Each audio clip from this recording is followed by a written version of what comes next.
Hey, good evening. Thanks for tuning in. I'm Gadi Schwartz coming to you from 30 Rock. And here are the stories we're watching tonight, starting with the fact that more than 100 million Americans were stuck under heat alerts earlier today. It's been 100 degrees for like, what, 2 weeks almost? It's crazy. And some parts of the country are looking at the longest heat wave on record, and the number of extreme heat days only seems to be growing. Also, a patient is accused of laying in wait for hours before shooting his doctor and killing him in his exam room. It just goes back to us as a society. You know, at some point, you know, we've got to change the way we're thinking about things. And we are just hours away from a history-making double strike that could bring Hollywood to a screeching halt. And things got heated when the FBI director testified before members of the House Judiciary Committee. In your home state of Florida, the number of people applying to come work for us and devote their lives working for us is up over 100%. We're deeply proud of them, and they deserve better than you.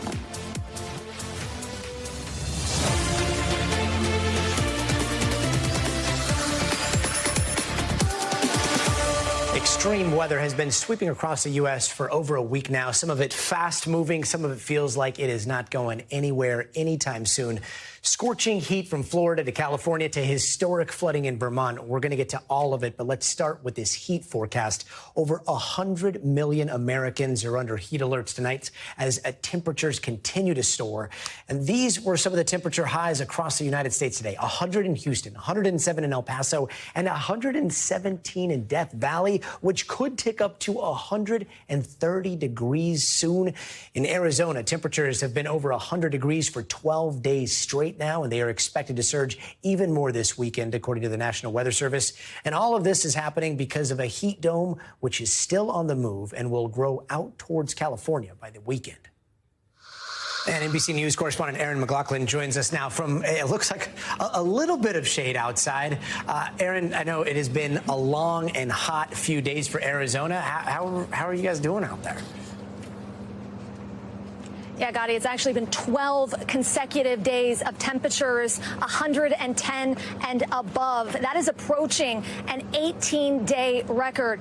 This is sweltering. And while Phoenix is used to this kind of heat, it's really unprecedented. And because the city is growing so rapidly, it's also posing just a huge challenge for city officials. And this is potentially a life or death matter for some of these trailer park communities like the one that I'm at here. I was speaking to a resident just yesterday. Her name was Maria. She has AC. Only one room, though, in her trailer has AC, and she pays $200 a month for what is, in this community where I'm at right now, a luxury. And she was telling me just how brutal these temperatures are. She says she waits for the summer to be over. Earlier today, we were out with the fire crews as well. We watched as they were getting call after call, and it really hits you just how deadly the situation is. AC as a luxury in Phoenix, where you're living in 100-degree temperatures for months at a time. That seems insane. I know last year was pretty deadly when it came to heat-related deaths in Arizona. What are officials saying this year is looking like? Yeah, that's right, Gadi. 125 people died in Maricopa County just last year. And that is a startling statistic that experts say is only getting worse as the summers go by, as things get hotter and hotter for longer and longer. It's extraordinarily concerning situation, which is why experts, lawmakers are calling for extreme heat events such as the one that's unfolding right here in Phoenix to be categorized as disasters so they can tap in to that FEMA relief. That is a big focus for politicians here in states like Arizona, Nevada, Texas. They really want that extra fund so they can help communities here in need. A vivid reminder of what reality looks like for so many people right now. Aaron McLaughlin, thanks so much. And turning now to Vermont tonight, where we keep seeing more and more alarming images of that historic flooding there. Just look at this giant truck that was being washed away with the current. A lot of people out of their homes because this is what the inside of apartment buildings look like right now. Outside, the impact of the floods is becoming apparent as that water starts to recede. Collapsed buildings, straining fences, and completely washed out roads. And this is how some have been making their way home. And here's another video from Cabot, Vermont.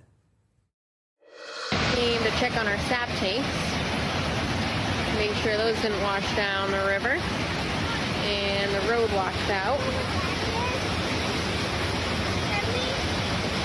So much destruction, entire roads washed away. And even though the rains have stopped for now, floodwaters are not slowing down yet. This is what the water levels look like at Fairfax Falls, Vermont. Yeah, just crazy stuff. And this is from today, by the way. Officials saying the state is not out of the woods yet. We could see waters rise again. So it's critical Vermonters be aware of their surroundings, remain vigilant, and plan ahead. And NBC's Lindsay Reiser has more.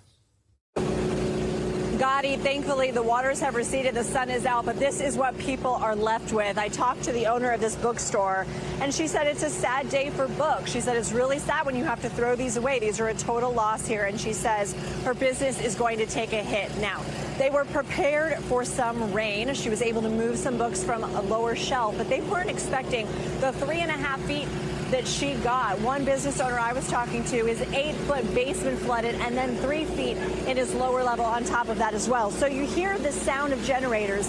This is why they are pumping the water out of their establishments, and these have been going on for hours. So the rivers have crested, the waters are receding. That's the good news. There's a nearby dam that was under threat. That has not gone over the spillway, so that's one less thing they have to worry about. But now is the long slog for cleanup. It could take days, weeks, or even months. This is what some business owners told me about the process of rebuilding. It's a big mess.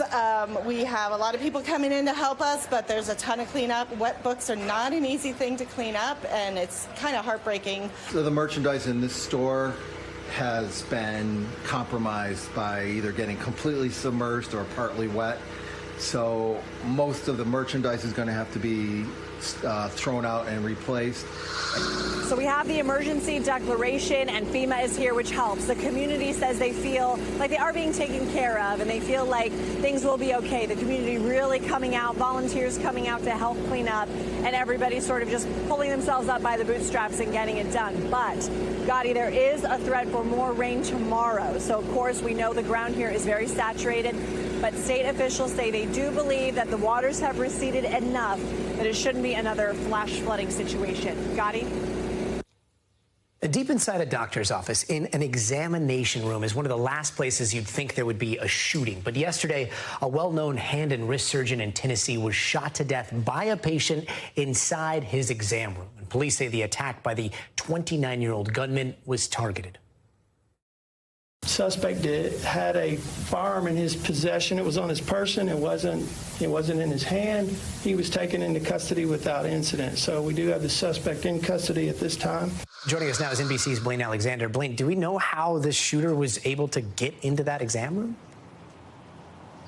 Well, Gadi, according to police, he was a patient of this doctor. I spoke with the police chief not too long ago, and he tells me that the patient had actually been there for several hours. He was inside the office for several hours, was inside that exam room being treated by the doctor when he pulled out the gun and started shooting. So, yes, this is somebody who was there. Now, he wouldn't say exactly what he was being treated for, whether he was an existing patient or what. But, again, this is somebody who had scheduled an appointment with this doctor, went inside. Now, of course, the big question here is the motive, and police don't know that exactly just yet. They say they're still looking into that in this investigation, Gadi. And Blaine, it seems like we've been seeing more instances of shootings happening inside of medical facilities. Is that coincidence? Does it seem like there's a trend here? You know what? The numbers show that it is actually getting worse. In fact, we reached out to Brady United Against Gun Violence. They say that this is something that they're watching closely, incidents of violence against medical care workers or health care workers. And over the past decade or so, according to the Bureau of Labor Statistics, the numbers have gone up some 63% between 2011 and 2018. And then, of course, during COVID, we really saw those numbers skyrocket. So, yes, it's something that they're watching very closely. Now, in this particular instance, again, police don't know exactly what led to this. They don't know what the motive motive is. But they did say, the chief made it very clear, that this gunman had the opportunity to shoot other people. He could have gone on, I guess we could call it a sort of rampage as he left the office, as he left the building. He did not do that. He only fired several shots. All of them were directed at the doctor before leaving, and he was taken into custody within about 5 minutes of that first emergency call. Gadi. So 5 minutes, that's around the response time for the police, or maybe a little bit earlier. Were they already at that medical facility? Did they have security on campus there, or were they responding from somewhere else? They were responding from somewhere else. It was right during a shift change, so we got about 30 officers responding, so a very big response. Now, you know, what's interesting about this, the chief kind of drove that home. A couple of years ago, we saw a mass shooting at a Kroger here in this area. Now, of course, the two are completely unrelated, but the chief said that after that, they kind of did some more training and really trained for situations like these. He said that that came into play when responding to this yesterday. He said that officers knew what to look for, that they responded quickly, and he said that they were able to, fortunately, take him into custody without any further incident or him resisting in any sort of way. Gadi. Another mass shooting just down the way. That's incredible to think of. NBC's Blaine Alexander, thanks so much. And coming up next, Emmy nominations are out, but is the award show even going to happen? Over 100,000 actors and artists look like they are about to join the writers' strike and go on strike as well, essentially shutting down Hollywood. Let me show y'all what they got to do, okay? That's the first check. That's the second check. And that's the third check. And that's why we're going to strike. Hey there, welcome back. Here are some of the headlines we're watching tonight. Today, jury deliberations started in the trial against the Tree of Life synagogue mass shooter in Pittsburgh. The jury is set to decide if the shooter could be eligible for the death penalty. Now, last month, he was found guilty of 63 charges for killing 11 worshipers. Also in Pennsylvania, the search for the escaped murder suspect Michael Burham is still underway tonight. Officials think a drone might have been flying near that jail before he escaped through the roof. And police are also saying right now that they think he might have a gun. In Washington, D.C., a driver fled a traffic stop, ran a red light, and then hit several people and even killed one of them. And that accident happened near the National Mall, not too far away from the White House, and police are still trying to catch the suspect.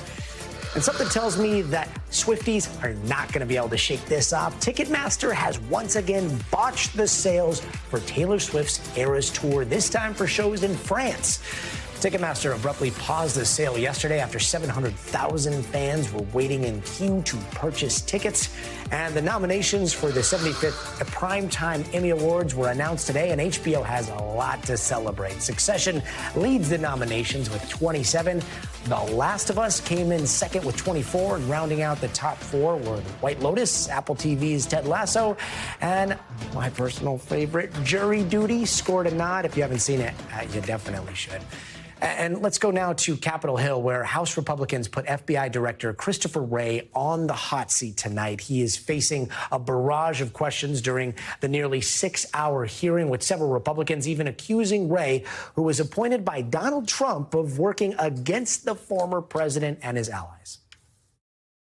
The idea that I'm biased against conservatives seems somewhat insane to me, given my own personal background. And Wray was also pressed by Democrats about Trump's mishandling of classified documents in the January 6th attack. NBC's Sahil Kapoor has more on the fiery testimony.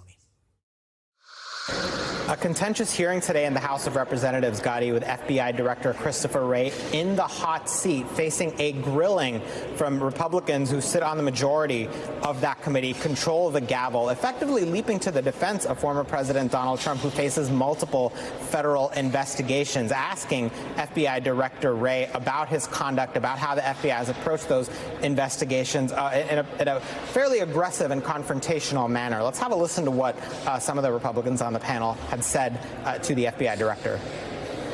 You preside over the FBI that has the lowest level of trust in the FBI's history. People trusted the FBI more when J. Edgar Hoover was running the place than when you are. There's a serious decline in the people's faith, and it's on your watch, sir. We're seeing the polling numbers. The FBI is tanking, and it's under your watch, sir. And it concerns me for the American people. When I'm in the district, the number one concern, and I come from a fairly rural district, is weaponization of the FBI and the DOJ coming after conservative American citizens who just simply want to have a voice in the process. Now, there is real truth to the fact that the FBI's image in the country has gone down in recent years, and that's largely because public opinion among Republicans has plummeted. Our recent NBC News poll found about even positive and negative viewpoints around the country for the FBI, but the partisan split was remarkable. Among Democrats, 58% had a positive view. Republicans, just 17% held a positive view of the FBI. A remarkable shift over the years. Now, of course, this all comes as Trump is stressing federal investigations when it comes to his handling of classified information. There's a special counsel investigation that involves his role in the January 6th insurrection. Democrats didn't exactly leap to the defense of the FBI. They were more trying to make the point that they're operating by the book. They're operating under the rules. And the reason Wray is getting criticized by Republicans, again, in the view of Democrats, is that Wray is conducting his duties for the institution and not putting the wishes of one man, Donald Trump, ahead of that. They pointed out, Democrats did, that Wray is a registered Republican. He is Donald Trump's hand-picked FBI director, confirmed, nominated and confirmed in the Trump era. He also used to work for the Bush Justice Department. Going forward, there is an element of Republicans trying to use the power of the purse here to threaten the FBI. The Judiciary Chairman, Jim Jordan, a Trump ally, has suggested that the appropriations legislation to fund the government includes all sorts of restrictions curtailing the FBI's funding. Again, in large part because of its handling of the Trump cases. Gadi? Sahil Kapoor, thanks so much. And turning to Hollywood and the Emmys, and the Emmy goes to, well, we might not actually know this year because at this point we don't even know if there's going to be an Emmy show. That's because midnight tonight is the deadline for contract negotiations between the SAG-AFTRA union and the studio powers that be. And if no deal is reached, 160,000 actors and artists could join Hollywood writers on the picket line. That's about 14 times as many writers that are currently on strike right now, meaning Hollywood could come to a grinding halt. And joining us now is NBC's Dana Griffin. Dana, so what are the actors and artists specifically asking for today? Yeah, so Gadi, they're asking for several things, but here's a list of a few. So they want more pay for streaming services. They want protection against artificial intelligence because these actors don't want their images or voices used without their permission. And they also want limitations in rules for self-taped auditions. That's something that came about during the pandemic, but it's very time-consuming and also costly. And this is something that traditionally the studios take on, and actors, they don't want to take on that responsibility anymore, Gadi.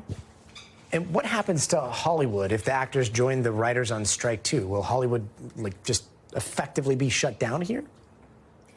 Essentially, because you, first of all, have the writers already on strike. So a lot of those TV shows that we are anticipating will be pushed back out because not only do you have the writers on strike, but you also have the actors who can't play the roles. So even for shows where scripts have already been turned in because they happened before the writer's strike, those actors will, again, being on strike will delay that as well. So it's a wait and see type situation, but it could be really bad also for the actors because they're not going to have money coming in. So it's a really tough situation for both sides. Well, speaking of scripts, so what could happen to the Emmys this year with the potential writers and actors strike happening simultaneously?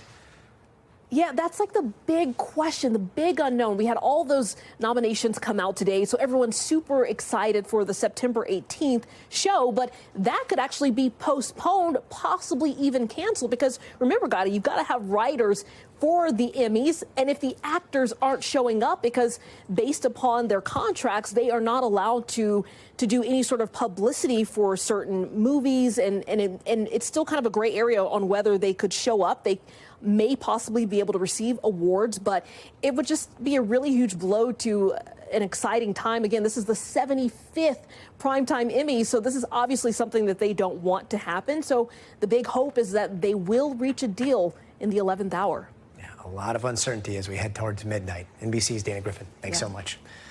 Next, we're talking gas prices and inflation, and it turns out the two are tied together a lot more than you might think. The inflation rate just dropped again for the 12th straight month, sitting at 3% right now, just a bit higher than the Fed wants to see it. And apparently gas prices might have helped fuel that drop. Right now, a gallon of regular is just over $3.50. A year ago, it was about $1 higher. And here now to help make sense of some of this is NBC business and data correspondent Brian Chung. So, Brian, when it comes to inflation, which came first, the lower gas prices here or the egg? Hey, it's great to be with you in person, by the way. This is a lot of fun. Hey, let me break down exactly what we're talking about here, because as is always the case with numbers, we want to contextualize all of this. So, as you mentioned, prices did go up, but by a slower pace than we've seen in previous months. So, it went up between 3% between June of this year and June of last year. That's a slower pace than the 4% that we saw in May. And by the way, a lot slower than the 9% peak that we saw in June of last year. So where did we see the price changes by category? Well, let's take a look at things like food, energy, and housing. You mentioned eggs. And when we talk about eggs, that declined quite considerably during the last year. But overall, food prices are still up between May and June on a monthly basis by 0.1%. Food at home actually flatlined essentially between those 2 months. We also saw housing, the cost of just putting a roof over your head, decline in the monthly changes here from 0.6% between April and May to 0.4% between May and June. But some not so great news on energy, as gasoline prices did go up. That explained why it went up by 0.6% between May and June. So when we talk about the egg or the chicken, in this case, the economy, well, it's good to see either way you cut it or slice it, that the overall rate of inflation is coming down. That means that some prices are going down, but other prices are still going up, Gadi. And we're looking at the food and the housing there. Any relief on that front? Yeah, well, when we talk about the housing side of things, it's very interesting because essentially this is a way that the government measures both mortgage payments and then also rent. Those are two very difficult things to measure because you'll sign a 12-month lease or you'll have a 30-year mortgage, which is very difficult for the government to update the value of your home or the value of your rental contract. So there are more frequent measures of housing costs that come from the likes of Zillow and also from Redfin that they say, well, we actually did see housing costs come down in the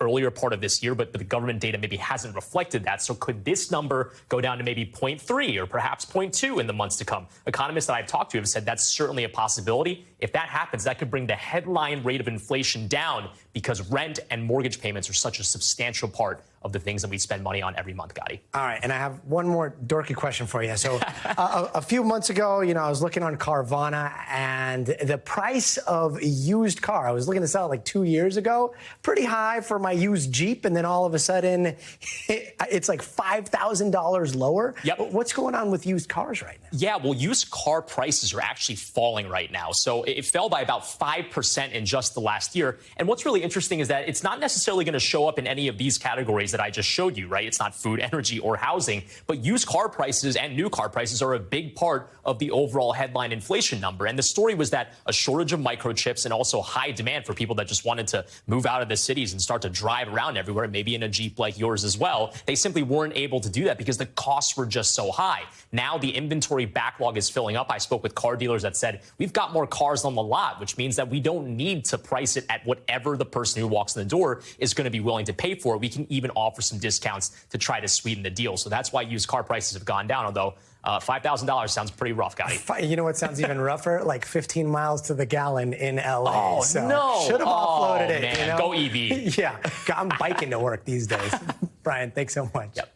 And later this hour, don't trust all the product reviews you read. Turns out AI could be behind a lot of them these days.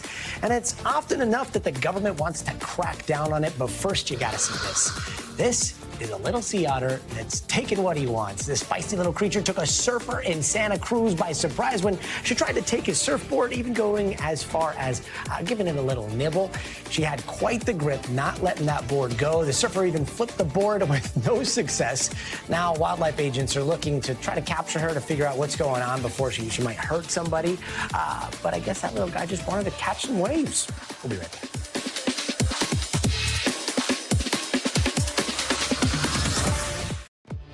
Hey there, welcome back. Let's get you caught up in 30 seconds. The country's heat wave continues to bake millions of Americans, setting records out in the Southwest and leaving forecasters struggling to figure out new ways to talk about it.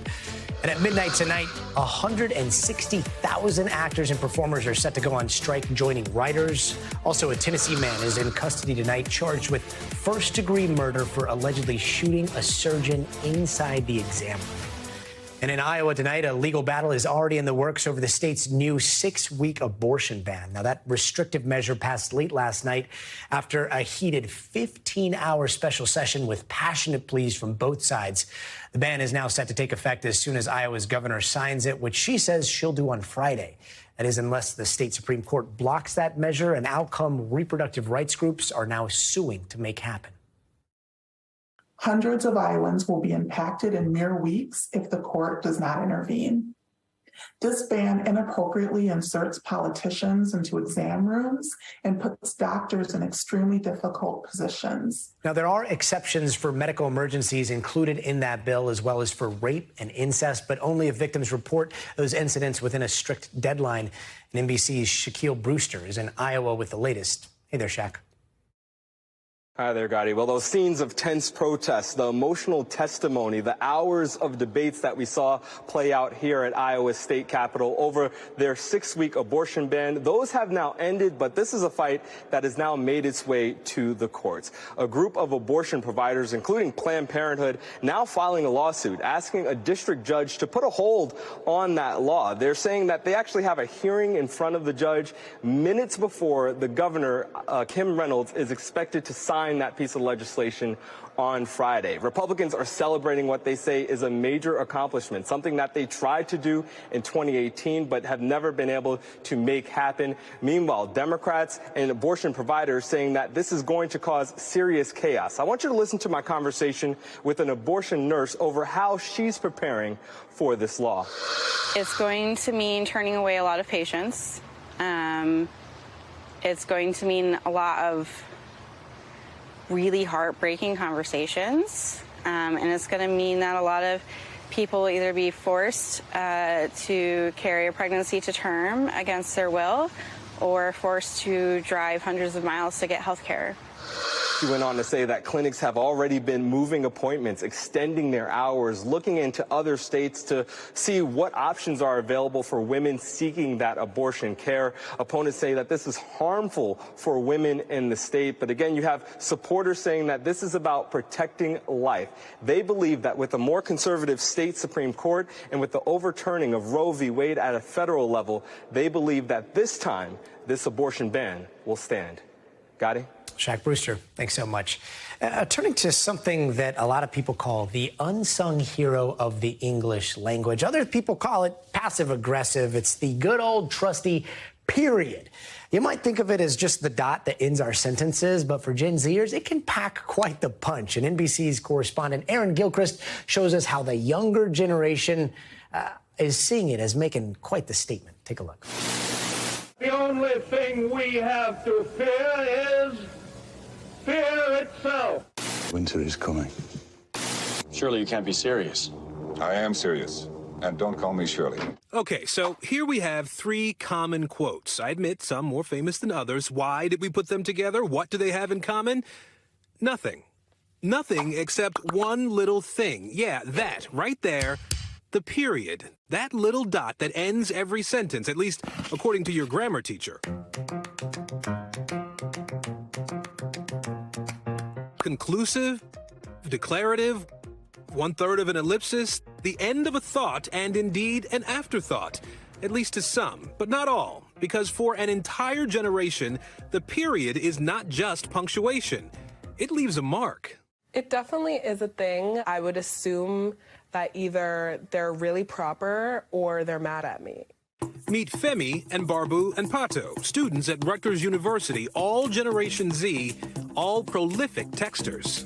I feel like I don't know how to end this sentence. Is it a period? Is it an emoji? Or is it like sometimes I'll just do like another exclamation point, or like maybe I just leave it with no punctuation or no emoji? Just one period. More than one period would be like if I'm saying I'm upset, period, it's gonna be like I'm upset. Upset because apparently a message with a period sends the wrong message. Where you put periods, commas, even exclamation points can completely change the way that I read a text message. If I say, we need to talk with a period, that's completely different than we need to talk. Gen Zers everywhere seem to agree the period is making everything too final, too formal, too serious. So says Professor Mark Beal. Yeah, Gen Zers have told me, yeah, period. You got to be careful with the period. Yeah, I feel like they have an attitude. They tell me that, you know, because someone might think I'm mad or I'm angry. And that would definitely be like very passive aggressive. That's one expert opinion, but we decided we needed others. Right, so if you get a text message like this, how do you interpret that? Like I'm in trouble of some kind. Okay, and if you get one like this, how do you interpret that? Even worse, like I'm in more trouble than I was before. Okay, so if you get a text, that's a good one. I hope you have fun, exclamation point. That's a good one. Yeah. And if you get that one? Again, an abrupt end, so I would take that as, I hope you don't have fun. Wow. Complete opposite, huh? All right. By this point, you may be thinking, enough, Aaron, it's just a period. So what if Gen Zers don't use it? Who really cares? Sorry, just a second. Hello? Hi, Aaron. I'm Laurel McKenzie. I'm a linguist at NYU. So, Laurel, what's going on here? Anytime that language changes tend to be driven by the young. So on the face of it, it's not that different from slang. So young people start using a new slang term in a new way, and old people are befuddled. You can go back hundreds of years and find people complaining about how young kids are speaking these days. So, is the period finished, or can it be saved, negating its nefarious notoriety, its perceived penchant for perniciousness? Professor Beal? Yeah, I hate to say it, but I think in this, as we're going into more informal communication, if that's the proper term, texting, Slack, and other channels, I think the rules may be being put aside for let's just get the point across. Some are hard-pressed to agree, but maybe, just maybe, they have a point. NBC's Aaron Gilchrist, thanks so much. What an amazing story. And you didn't even get into period with a T, but that's for a different day. Up next, a powerful stance against Russia. NATO leaders are making their support for Ukraine very clear, but not everyone is on board with what's going on at that summit. We're going to have an update from the European summit coming up next, so stay tuned. And let's take a quick look around the world in 80 seconds. North Korea has launched what looked like a suspected intercontinental ballistic missile earlier today. That, according to the South Korean military. This move comes 2 days after North Korea threatened the U.S. over accusations of flying a spy plane in their airspace. U.S. officials deny that. Now, this missile flew for 74 minutes before it fell into the Sea of Japan. And the high-stakes NATO summit ended in Lithuania today, with the question of Ukraine's membership still on the table. More on that in just a second. But first, Turkey's president says he is still supporting Sweden joining NATO, but he also says the final decision is up to the country's parliament, which he says won't happen until October. And Japan's Supreme Court says it is illegal to restrict a transgender person from using certain bathrooms at their jobs. That ruling came down yesterday, and the case involved a transgender woman who wanted to use women's toilets after identifying as female, was only allowed to use bathrooms several floors away. And Milan Kundera, the author of The Unbearable Lightness of Being, has died. That book made its way into the 1988 movie starring Daniel Day-Lewis. Kundera left his home in the Czech Republic shortly after the Soviet occupation in 1968. He moved to France, where he became a writer in exile. He died in Paris. He was 94 years old. And President Joe Biden met with Ukrainian President Zelensky over in Lithuania today. It was the last day of the NATO summit there, and their meeting came after Zelensky lashed out at NATO over the lack of a timeline for Ukraine's admission to the alliance. Biden acknowledged Ukraine's irritation and said the U.S. is doing all it can to get Ukraine in. The frustration, I can only imagine. I know you're many times frustrated about when things get to you quickly enough and what's getting to you and how we're getting there. But I promise you, the United States is doing everything we can to get you what you need as rapidly as we can get it to you. NBC's Josh Letterman has more. Gadi, President Biden started this summit in Lithuania, struggling to show a united front with President Zelensky of Ukraine after the Ukrainian leader rebuked the NATO allies, including the U.S., for refusing to allow his country into NATO. The president of Ukraine calling it absurd, saying that Ukraine needed to be given a clear invitation to join this alliance because his country is fighting to defend Europe's freedom. Over the day and a half or so that President Biden spent here in Lithuania, Lithuania. He was able to work with NATO allies to come to an agreement not to formally invite Ukraine into NATO now, but to say that the allies will issue that invitation when conditions are met and if allies agree. Now, that was not enough to totally satisfy the Ukrainian government, but President Zelensky is leaving this summit with a number of key victories in hand. Specifically, the allies agreed to begin training on F-16 fighter jets for Ukraine next month, and they also agreed on a new long-term security assistance program to Ukraine, coming under the umbrella of the G7 nations, which for the first time is going to make clear that the one-off contributions of arms and military assistance we've seen over the last year and a half is in fact going to be a constant and long-term endeavor, essentially a bridge to eventual NATO membership. In a major speech here in Vilnius today, President Biden not only taking stock of the last year and a half, praising the Ukrainians for their resilience in the face of what he described as crimes against humanity by the Russians, but also insisting that NATO's unity will not erode even as this war surpasses 500 days. President Biden saying that Russia's President Vladimir Putin had made a bet that the West would get tired of supporting Ukraine in this war. Biden saying that Putin remains having made a bad bet. Gadi? Long-term endeavor. Josh Letterman, thanks so much.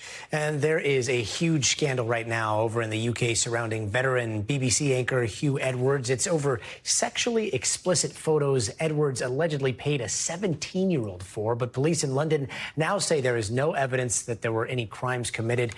The BBC is still investigating these allegations and have pulled Edwards off the air. In the meantime, Sky News reporter Jason Farrell has more.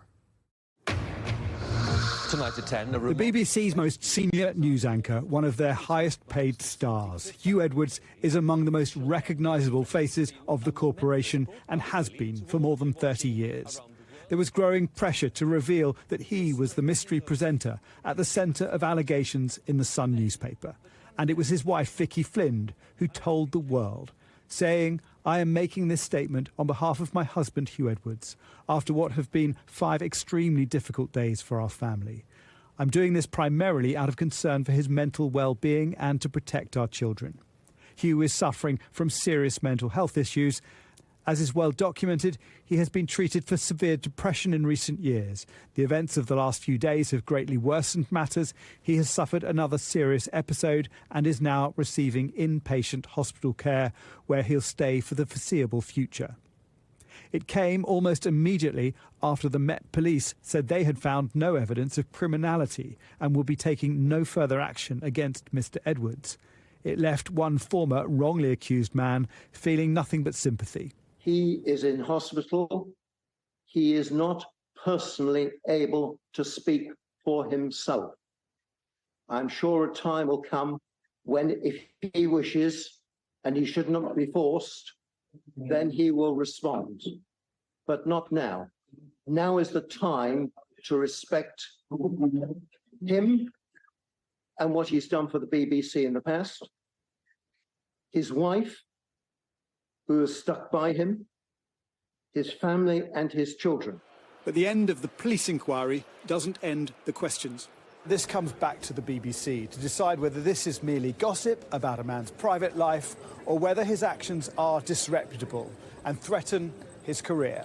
But the BBC will have to balance a duty of care to a sick employee with the need to investigate the remaining allegations, some separate to those made in the Sun newspaper concerning his behaviour towards some young people and an allegation he broke lockdown rules. I don't think it's any job of a broadcaster to investigate the private life of its employees.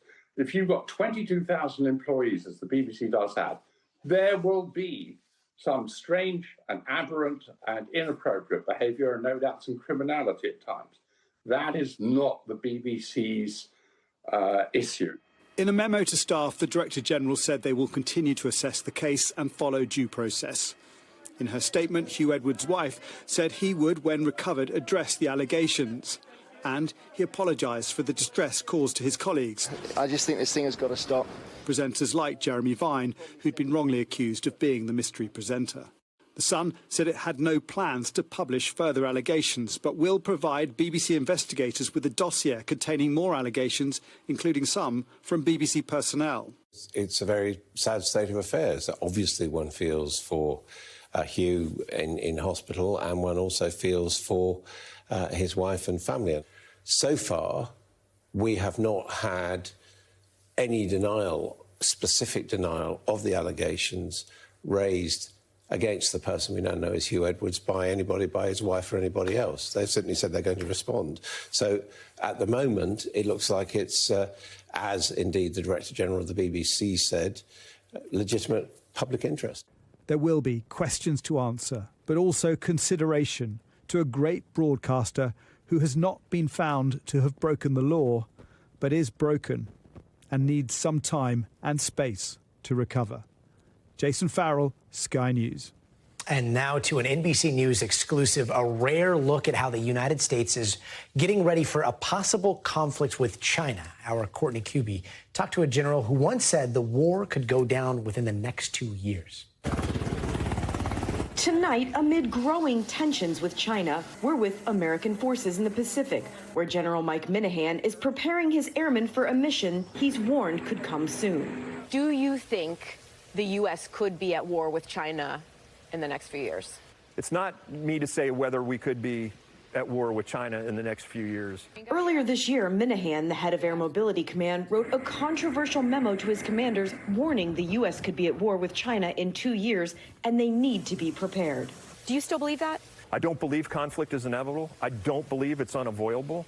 But I also believe that ready now is what matters most. There have already been flashpoints. This Chinese fighter jet recently buzzing an American surveillance plane, and this Chinese warship crossing dangerously close to an American ship in the South China Sea. Minahan now preparing with Exercise Mobility Guardian, 70 aircraft and more than 3,000 airmen from 7 countries, the largest readiness exercise in the command's history, including this British cargo plane dropping off U.S. equipment, then simulating a medical evacuation. Also practicing resupplying bases in remote areas. Cargo door, acknowledged. This mission to drop supplies to airmen establishing a base on a tiny island north of Guam. We're directly over the drop zone right now. About a dozen aircraft are beginning to drop their supplies and aid to the troops below. In his memo, Minahan told airmen to get ready by firing from a clip and to aim for the head. I'm not trying to be provocative. I'm trying to provide my formation with the tools and the action and the priority necessary to win. Do you still agree with everything you wrote in that January memo? I agree absolutely with the urgency and the action. Are you ready now? We are ready now. NBC's Courtney Kuby, thanks so much. And before we go, it is time for the future of everything. AI is being used to write bogus online reviews, and they sound pretty convincing. We're going to tell you how the Federal Trade Commission wants to crack down on that. But first, tonight in tech, last night we told you about how the Webb Space Telescope found the most distant black hole ever. Well, tonight, another incredible image from NASA's Space Telescope on its first anniversary. Look at this. This is a real image of dozens of stars at their moment of birth. This is the closest nursery of infant stars to the Earth. A hop, skip, and 390 light years away. Just astounding sight. Take it in. We'll be right back.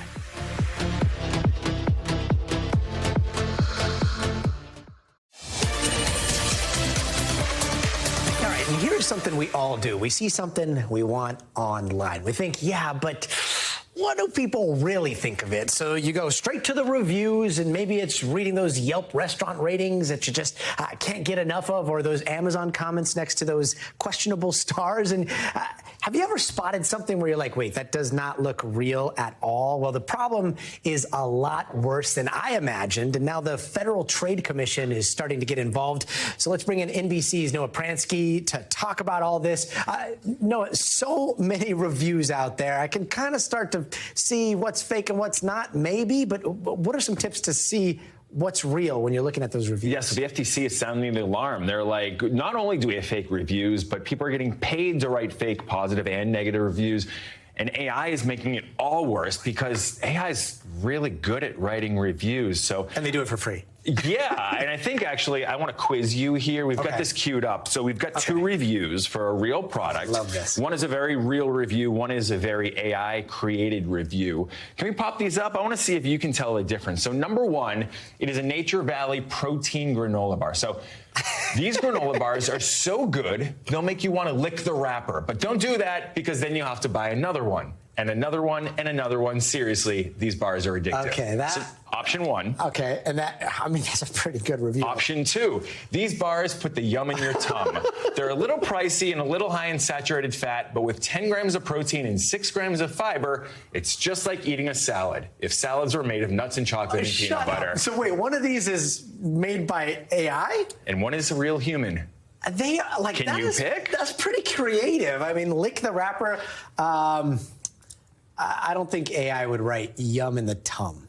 You're right. So so we can show, I think. So right. Google's Bard wrote the first one, and Noah Pransky wrote the second one. Oh, okay. So this is the Bard AI. review. Don't do that, because then you'll have to buy another one and another one and another one with the ellipses. Seriously, these bars are addictive. Look, like that's pretty crazy. I mean, and that's why the FTC is like concerned. Yeah, I would probably look at that and be like, all right, this person, whoever they paid to say this review, like they should get their top dollar because it looks great. And that's AI. So yeah, how in this weird world of like reviews, these were this thing that we used to turn to see if something's good. Like, what do you do? How do you protect yourself? So quick piece of advice that I do is I Google review verification.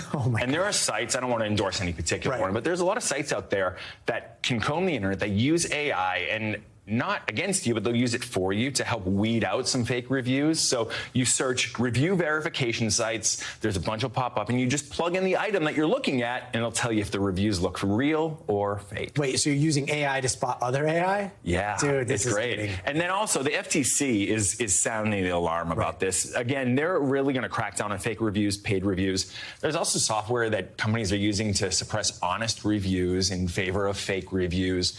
So the FTC has put out new rules. These are only proposed at this point. They're accepting comments for the next 60 days.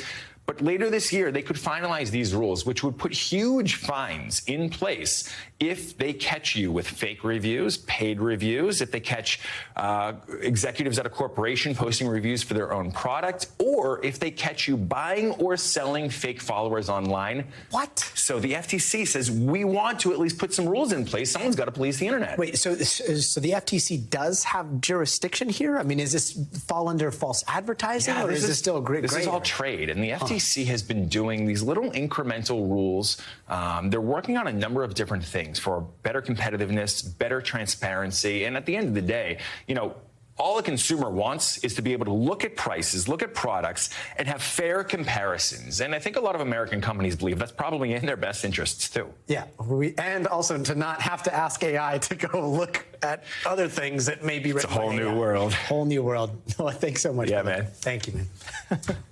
And a bit of good news to help us end our night. A set of conjoined twins were successfully separated and are headed home. And today, anchor Hoda Kotb gives us a look back at their incredible journey.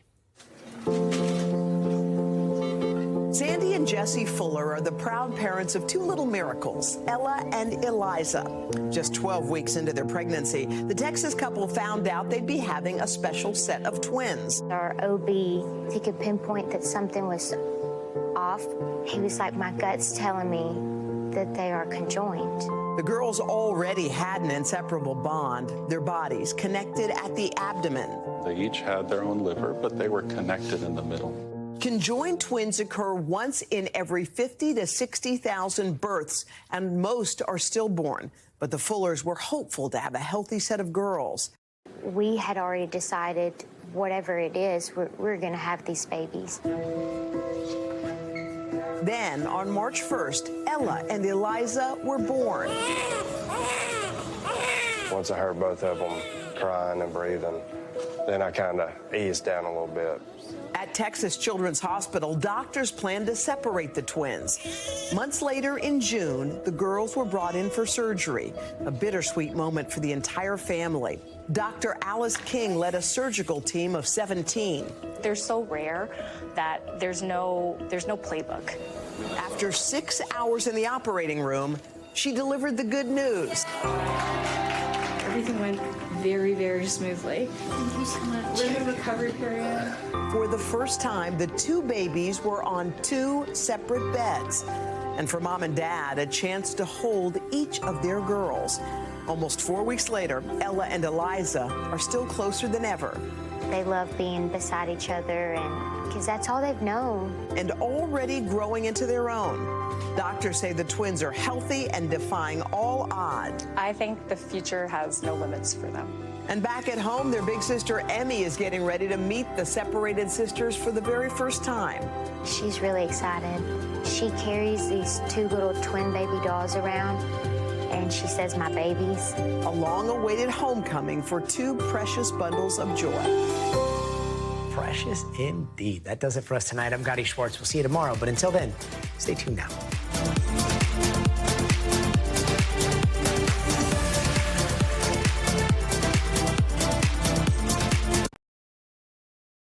Thanks for watching our YouTube channel. Follow today's top stories and breaking news by downloading the NBC News app.